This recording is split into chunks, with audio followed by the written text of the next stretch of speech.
예, 두 번째 2차 시로다가 도심권역 생활권 분석과 중구 및 종로구 생활권 계획의 핵심을 한번 볼 겁니다. 이제 이런 기본적으로 나오는 건데 좀 알아두세요. 그냥 이게 변화된 걸 한번 보여드리는 거니까. 원래 1394년이 이만큼 있었던 거예요. 여기 안에 이만큼. 서울이. 예. 게다가 1913년이 여기 늘어난 거예요, 이만큼. 서울이요. 게다가 1963년도에 뭐예요? 더 늘어난 겁니다, 이만큼. 1973년도에 강남 개발하면서 이렇게 늘어난 거예요. 그다음에 2005년 이후로다가 이렇게 많아진 거예요. 예. 그리고 여기 보면은 1963년도 보면요, 계양기와 일장강령기 사대문안 도성 내 한정됐던 시가지가 확대되어 용산하고 영등포 일대가 개발된 거예요. 예. 그다음에 이제 73년도에는요, 광복이후 해가지고서 도심의 영등포, 그다음에 영동, 잠실, 그래서 이쪽이 영동이라 불러요. 예. 영동이라는 이유는 단 한 가지예요. 영등포 동쪽에 있다고 영동이에요. 잠실 같은 경우도 부도심과 부도심 주변 위성도시들이 개발되고요. 그래서 이때 종로구, 중구, 용산구가 형성된 거고요. 그 후로다가 3일 청계 국가로 철거하고 그 다음에 청계천 보건공사 완료하면서 서울광장, 청계천 보건사 해서 약간 좀 이렇게 좀 바뀐 거에 돼요. 그런 다음에 도시관리도 변천 과정을 갖추죠. 그 다음에 1960년대는요, 도심부 재개발에 대한 필요성이 있어요. 그래서 토지 소유권이 영세하게 분할되어 있어 통합개발이 어려운 점을 있죠. 그래도 도심 재개발에 위해서 특별한 수단이 필요하다고 인식을 합니다. 1970년대는요, 도시 재개발법이 제정됩니다. 그래서 이 당시 때 체계적인 제도적 보완이 필요해서 제기되면 도시 재개발법이 1976년도에 제정돼요. 이때 인구가 100만이 넘은 거예요. 76년도에. 그래서 재개발 사업을 시행할 경우 도심 재개발 기본계획을 수립하여 수행하도록 규정되어 있는 거예요. 근데 서울의 도심을 갖다가 재개발을 하려고 그랬더니 아까 여기 있잖아요. 앞에 뭐라 했어요? 토지 소유권이 너무 영세하게 쪼개져 있는 거예요. 그러니까 재개발할 수가 없어요. 그래서 1980년대 어떻게 보면 국제 행사에 대비한 도심 재개발을 이제 추진하게 되죠. 86 아시안 게임, 88 올림픽 게임을 해서 이 당시 때 도시 재개발법을 개정을 합니다. 이렇게 나가지고 어디를 개발해요? 본격적으로 강남 일대를 전부 개발하는 게 된 거예요. 1990년대는 이제 도심 주거미 야간 공동화를 초래하고요. 2000년대 들어서는 그때 처음 서울시가 처음으로다가 도심부 관리 기본계획을 수립해요. 이게 서울시 최초의 도심부 계획인데 우리가 이걸 정확하게 표현을 하면 뭐라 하냐면은 이때 당시에 나온 게, 그러니까 1990년도에 이제 나왔던 것 중에 하나가 뭐냐면 도시계획법이 이때 만들어지거든요. 아니 80년도에. 80년대 만들어지면서 1990년도 서울 도시기본계획 나오고 2000년도 나오고 2010년도 나오고 이렇게 해서 도시기본계획 발전하게 돼요. 그래서 쭉 가고 그다음에 이제 2007년 돼 가지고 도심 재창조 종합계획을 수립을 하죠. 그다음에 2015년대 역사도심 기본계획도 수립하고요. 그래서 쭉 서울시가 이런 도시관리 계획을 꾸준하게 해 왔다는 걸 한번 보여주고요. 다음 페이지 보시면 이제 서울 플랜상, 그러니까 서울 플랜이라는 게 뭐냐면은 서울 도시기본계획을요, 2030 서울 도시기본계획을 서울에서는 서울 플랜이라고 불러요. 여기 서울 플랜상의 도심권의 과제를 보니까 역사 도심으로서의 위상 및 글로벌 경쟁력을 강화시키겠다고 나와요. 그래서 여기 보시면은 이게 분야별 계획 과제가 딱 있어요. 서울시 도시기본계획은요, 요까지밖에 안 나와요. 그 다음에 요거 나오면서 여기에다가 뭐야? 좀 세부적으로다가 한 3페이지, 4페이지밖에 없어요. 내용이 좀 자세하지 않아요. 그거를 뭐냐면 도심권역 이렇게 생활권 계획하고 도시권역 계획하고 지역별 생활권 계획하고 자세하게 써붙여 놓은 거예요. 그래서 여기는 이렇게 보시면은요, 이렇게 요 주변을 이게 산을 쭉 따라가지고 한양 도성이 있는 거예요. 그 다음에 지금 여기 보시면 신분당선이 원래 용산으로 들어가는 게 원래 신분당선이에요. 서울시가 제안한 게 신분당선 서북부 연장선이에요. 이렇게 간 게. 이때까지만 해도 서울역을 안 거쳐갔거든요. 근데 다음에 이 생활권 계획이 나오면서 뭐냐면 이 신분당 서북부 연장선이 서울역을 거쳐가거든요. 완전 바뀌어버렸어요. 그러니까 그런 것들은 이제 다 뒤에서 얘기해 드릴 거예요. 뒤에 자세하게 나오니까. 이런 걸 놓고 보시고요. 그 다음에 여기 여러분들 잘 아셔야 되는 게 이게 녹지축이에요. 녹지축인데 유만침 없죠. 유만침 없어요. 그러니까 이거를 개발하는 거예요. 여기 세운상가 일대거든요. 그래서 세운상가 일대는 뭐 한다? 중간에 녹지축을 놔요. 그 세운상가 일대는요. 그 세운상가 가운데 도로를 해가지고 양쪽 폭으로다가 100m, 100m 해가지고 거기를 쫙 뭐를 깐다? 녹지를 깔아요. 공원화 시킬 거예요. 그래서 세운상가 같은 경우는 일대 같은 경우 개발 계획 때는 거기 기부 찬합을 하잖아요. 그러면 뭐 어떻게 돼요? 용적률을 이빨을 받아버리는 거예요. 그래서 세운상가 그 도시환경 정비 사업 같은 경우 보면은 다 용적률이 900%, 1100%막 이래요. 근데 아까도 얘기했죠? 뭐라고요? 비주거 비율이 도시환경률 35%니까 아무도 손을 못 대는 거예요. 이제 서울신전 이렇게 바꿔서 20%로 줄게 되면 사업성 좋아지고 역세권 같은 경우 10% 정도 줄어들게 뭐 한다? 사업성이 더 좋아지기 때문에 앞으로 좀 움직이겠죠. 요거를 좀 자세하게 보시면요. 이렇게 분야별 계획이 있어요. 이게 서울의 플랜이에요. 이거를 어차피 여기 자세하게 이렇게 내용 정리를 잘 해놨으니까 제가 따로 내용 정리를 안 한 거예요. 그래서 이거 같은 경우는 제가 뭐냐면 아까 그대로 그거보다는 얘가 더 자세하게 돼 있으니까 뭐예요? 그대로 올려놨죠. 그래서 일자리 중심지 일자리 주거지 관리 개선 해서 쭉 나오는데 여기 보시면 이게 나와요. 한양 도성을 역사문화 중심지로 육성하겠다. 그 역사문화 중심지로 육성하겠다고 딱 나오면 뭐다? 개발 안 하겠다는 거예요. 그래서 개발할 건 어떻게 된다? 소서단위 정비, 보전 재개발 방식 이렇게 간다는 거예요. 그러면 한양 도성 안을 갖다 뭐한다? 역사 중심 육성하니까 뭐한다? 소단위로다가 정비 사업을 가는 거예요. 크게 개발 안 한다는 뜻이에요. 그다음에 서울역하고 용산 연계 국제 중심 기능 강화 나오죠. 그렇죠? 철도 쪽을 재생하겠대. 중심시간 육성 방안과 상호 보완적 기능을 분담하여 도심권의 글로벌 경쟁력 강화하시겠다. 서울역은 KTX 인천공항철도 신안선 등 국내 교통 결절의 역할을 강화하겠다. 이렇게 나오죠. 그러면 서울역부터 용산역까지 연계를 해서 국제 중심 기능을 강화하겠대. 그래서 뒤에 부분에 나오면 뭐라 하냐면 여기를 갖다 크게 약 서울역에서 용산역 일대까지 해가지고 약 100만 평 정도를 갖다 뭐 하겠다? 국제 중심 기능을 할 수 있는 지금 용역을 수립 중이에요. 그 용역을 지금 중간 보고를 딱 해가지고 딱 입수를 했어요. 일정 부분을. 그래가지고 앞으로 용산에 어디다 투자하는지 알려드릴 거예요. 숙명여대 어디다 투자하는지 알려드릴 거예요. 무슨 얘기인지 아셨죠?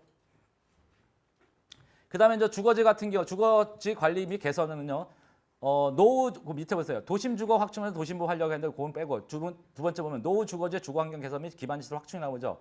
저층 주거지, 철도역, 배후지, 도심부 연접 지역, 주거 상업 또는 주거 산업 혼재지, 노후 주거지의 주거 환경 개선 및 기반 시설 확충을 요구해야 됐다. 그래서 요거에 관련 있는 부분이 뒤에서 자세하게 나와요.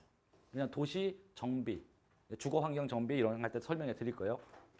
그 다음에 교통 개선해가지고 쭉 나오는데 여기 보시면 대중교통을 이용한 도심 접근성 강화에 따라서 신안선선, 신분당선 추진을 통해 도심에 연결되는 급행간선 철도망을 구축하겠다라고 나오죠. 그래서 여러분들이 나중에 가다 보면 뒤에 가면은 신안산선하고 신분당선, 서북부 연장선에 대해서 자세하게 설명해 드릴 거예요. 아까 봤을 때는 요 그림 전에는 뭐 있어요? 신분당 서북부 연장선 이때 그림 그려졌을 때는 시청역으로 갔거든요.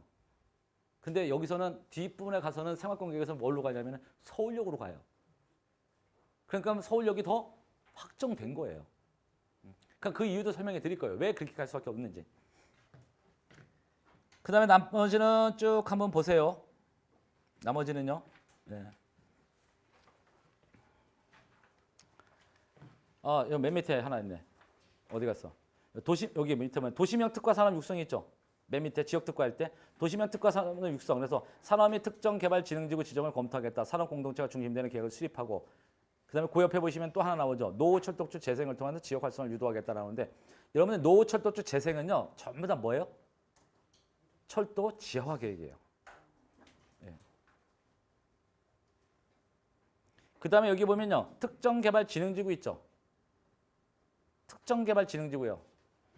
예. 성수동 가면 있어요. 서울시에 3군데가 있거든요. 예.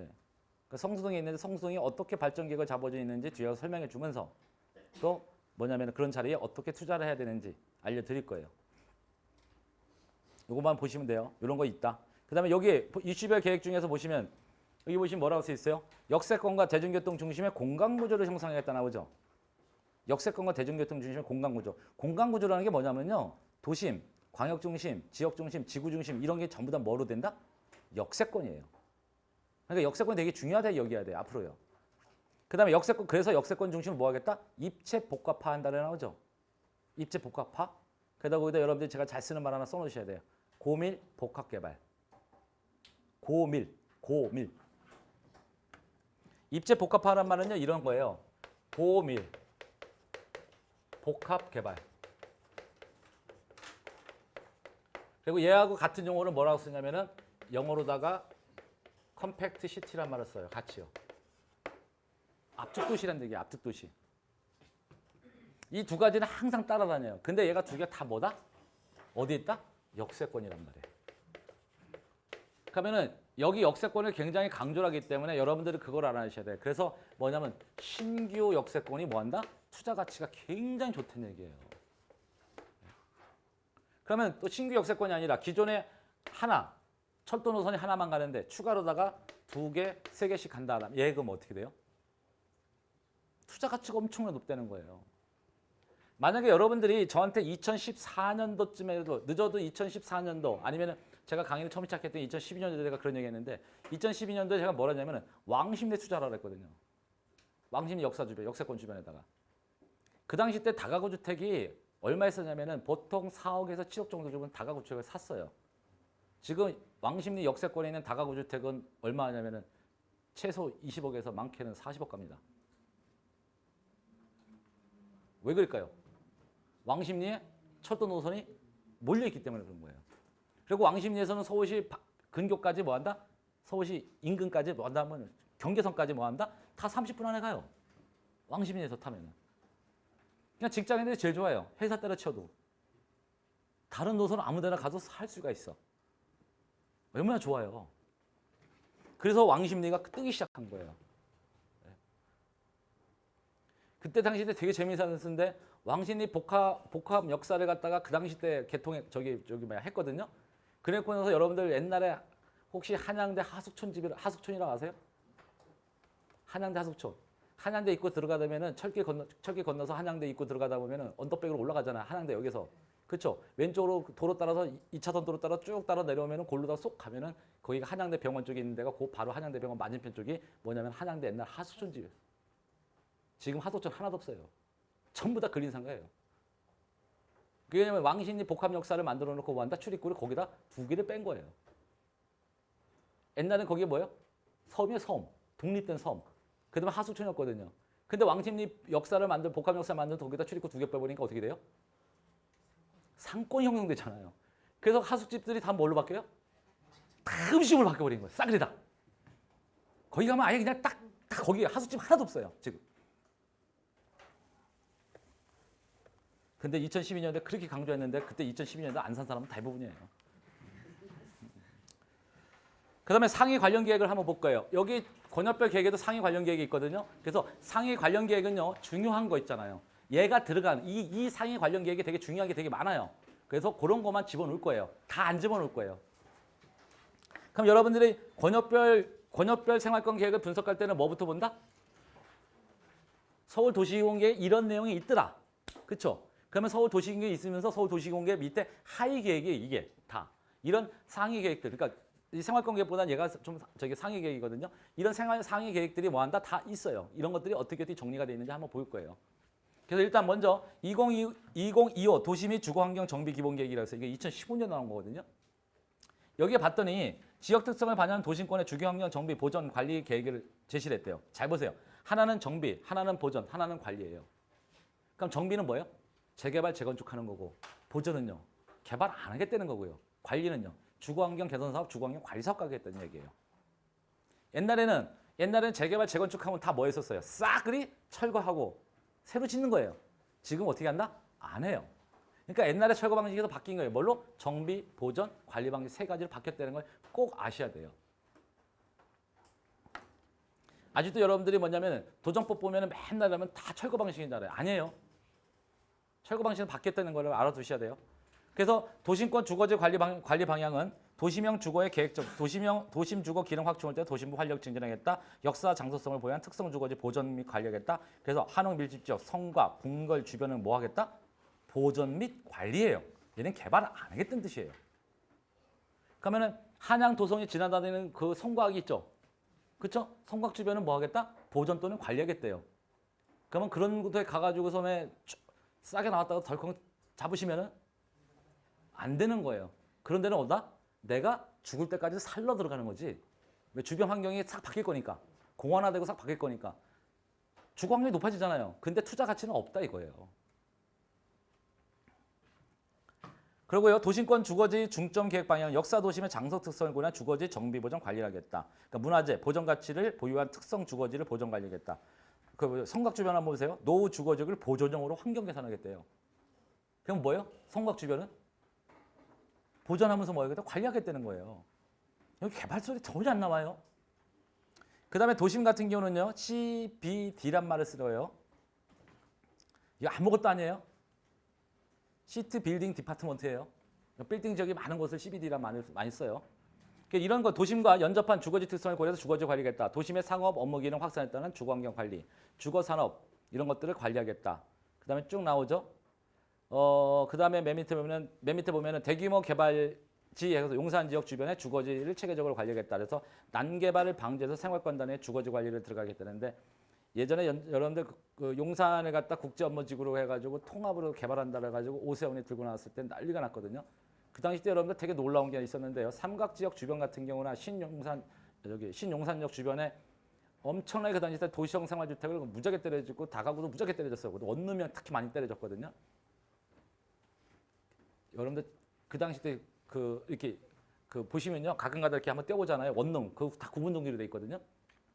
떼어보시면은 놀라운 게 있어요. 뭐냐면은 10평짜리 집이에요. 전용 면적 5-6평짜리가. 그러면 전 분양 면적으로 따지면 한 10평 정도 되는 거거든요. 그러면 거기 가면 거래 가격 뭐라고 써 있는지 아세요? 3억. 10년 전에요. 네. 거기 개발되면은 거기서 뭔가 분양권 받을 수 있다 그래가지고 뭐예요? 집 줘가지고 먼저 다 분양해 버렸던 거예요. 그 당시 때 평당 분양가 원룸을 3천만 원 분양한 거예요. 지금 얼마 가는지 아세요? 1억 2천, 1억 3천이요. 근데 지금 개발돼요? 안 되죠. 근데 그런다면서도 사람들이 들어가요? 참 희한하죠.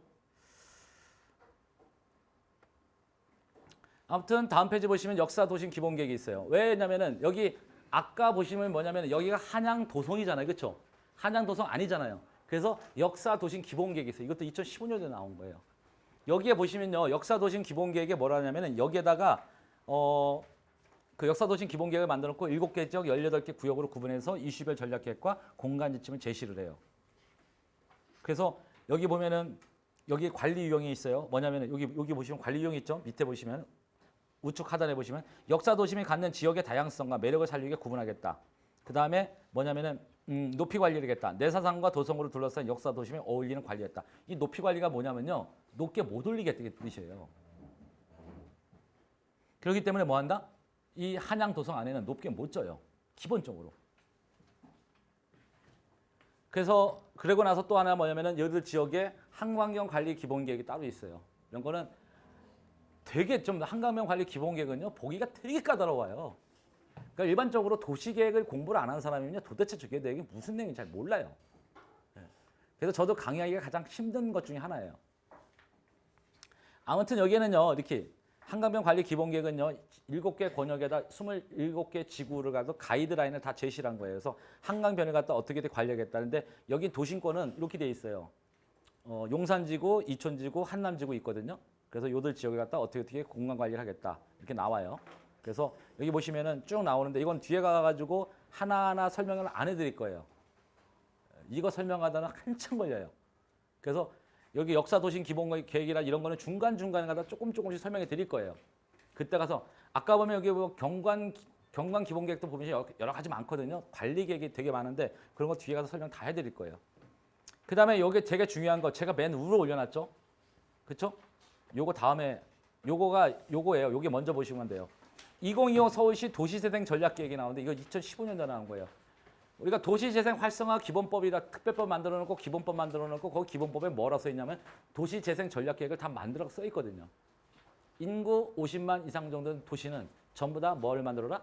도시재생 전략계획을 만들어라 써 있어요. 그래서 전국에 제일 처음으로다가 서울시가 도시재생 전략계획을 갖다가 2015년에 만든 거예요. 근데 여기 도심권은요 이렇게 가겠다는 거예요. 역사문화 도심으로서 위상제고 및 글로벌 경쟁력을 강화시키겠다. 그래서 성곽 등 지역자원 중심의 역사문화 거점 조성, 역사도심의 정체성 회복, 그 다음에 광역교통 체계와 연계한 국제업무 중심기능 가져가겠다. 이렇게 나와요. 그래놓고 나가지고 여기 쭉 보시면요. 뭐라고 하냐면요. 가운데 보시면 이렇게 돼 있죠. 뭐라고 써 있어요? 역사문화 도심으로 도심의 정체성 강화, 전통 한우를 주거 지역을 관리하겠다. 그러니까 전통 한우 관리하겠다는 거예요. 그다음에 여기 이렇게 보시면은 도시명 특화 산업 있죠. 그렇죠? 종로 기금속 단지잖아요. 네, 이런 지역을 관리하겠대요.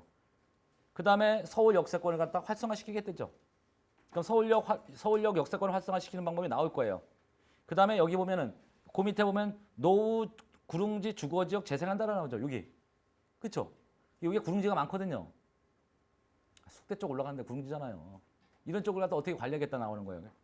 그런 자리. 그다음에 또 여기 뭐냐 용산공원을 갖다 하겠다 만드는 거고요. 그다음에 용산을 광역 중심으로 가져오겠다. 그래서 여기 도심과 용산이 부도심이거든요. 광역 중심. 그 도심과 부도심을 연계하는 뭘 만들겠다? 기능을 연계시키게 되죠. 그 기능이 어떤 연계인지 뒤에서 볼 거예요. 이런 것들이 여기에 주요 과제예요. 그래서 이런 것들이 여기에서 뭐냐면 서울시 이제 도시재생 활성화 계획 가지고 저 제대로 나온 건데 뭐냐면 이렇게 나온 거예요. 이게 이제 중요한 거만 뽑은 거예요. 서울역 일대를 도시재생 활성화 지역으로 다 가져가겠다. 그다음에 세운상가를 도시 가져가겠다. 정동 일대 창덕궁, 창인숭인, 그다음에 용산 전자상가, 그다음에 해방촌 도시재생 활성화 지역 이렇게 나오죠. 근데 한번 잘 보세요. 이거는 도시재생 활성화 계획이 아까 거는 2015년도에 나온 거, 이건 2014년도에 나온 거예요. 그러니까 도시재생 활성화 지역을 지정한 게 2014년도거든요. 근데 2014년도에 해방촌 도시생활 활성화 지역 나오죠. 여러분들이 만약에 이걸 갖고서면 딱 해가지고 해방촌 들어갔으면 여러분들 지금 좀 거의 한 2배 뻥튀기 됐을 텐데 단독주택이요. 실제로 해방촌 쪽에 그 정도로 이렇게 발전을 했어요. 많이. 그러니까 이것들이 다 온 거예요. 그래서 서울역 일대 같은 경우는 뭐냐 크게 발전하겠대요. 그러면 이게 그 도시재생 활성화 계획에는요 2가지가 있어요. 뭐가 있냐면요. 이 도시재생 활성화 계획에는 2가지가 있어요. 하나는 뭐냐면은 경제기반형이라고 있고요. 그 다음에 근린 재생형이란 말이 하나 있어요. 경제기반형은요 기본적으로 뭐냐면은 광역중심 이상으로다가 끌고 가는 거고요. 얘는 기본적으로 뭐냐면 고용이에요. 고용 창출이에요. 얘는 경제기반형은. 그리고 근린재생형은 뭐냐면 일본적으로 그냥 골목길 상권 살리기 운동이라고 보시면 돼요. 그러면은 여러분들이 다 도시재생 활성화 계획이 딱 2가지로 전형에 있어. 경제기반형하고 근린재생형하고. 그럼 여러분들이 어디다 투자해야 돼요? 경제기반형. 그래서 여기 보시면은 여기 경제기반형이 이렇게 쫙 있는데 경제기반형이 딱 하나 있어요. 뭐냐면은 서울역이에요. 그러면은 2014년도에 서울역을 갖다가 경제기반형으로 딱 나타났다면 여러분들이 2014년도에 서울역에 관련된 역세권 개발 사업이 다 이때 떴거든요. 그렇죠? 그러면 여기 일대 가가지고서 뭐예요? 거기 지금 뭐예요? 중림동, 소공동 이런 데다가 만약에 여러분들이 아파트라든지 뭘 하나 사놓으셨으면요. 참고로 중림동의 중앙하이츠 아파트 같은 경우는 2014년하고 지금 대비하면은 약 4년 동안에 가격이 5억 정도 올라갔어요. 중림동 중앙하이츠 아파트 같은 경우는요. 결정적으로 올라간 게 뭐예요? 작년에 7017 고가도로를 공원화 만들면서 완벽하게 떠버렸죠. 7017 공원화 만들면서 어느 정도 떴어요? 주변 지역 상권이 살아버렸죠.